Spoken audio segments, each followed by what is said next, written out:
Ils étaient plus de 60 000 collégiens cette année à faire leur rentrée dans le Val d'Oise. Une rentrée marquée par le développement du plan numérique des collèges et de nouvelles actions éducatives.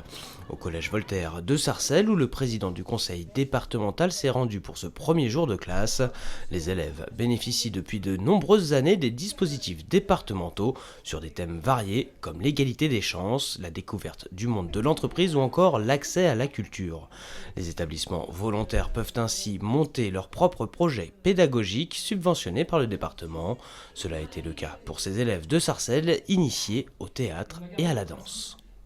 Tu sais que je vais devenir une si grosse calamité pour tous les hommes qui ne rêvera que d'une chose, te débarrasser de moi.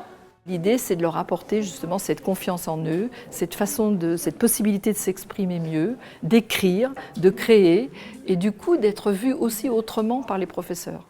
Parce que lorsqu'on réussit un projet, on a cette capacité à être vu différemment par le professeur et ça permet d'avoir une autre idée de l'élève et du coup de travailler différemment. Donc c'est tout un ensemble.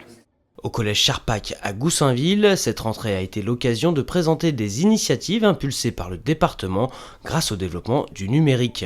Création de journaux numériques, web radio ou encore robotique. Ici, les élèves sont depuis 2008 imprégnés de ces nouvelles technologies, un atout pour leur futur parcours professionnel.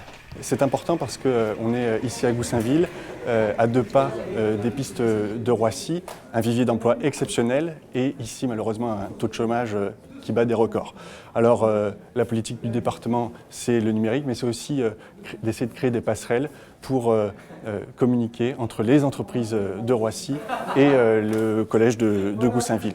En 2016, le conseil départemental consacre un budget de près de 73 millions d'euros au collège du Val d'Oise, soit 12% de plus qu'en 2015.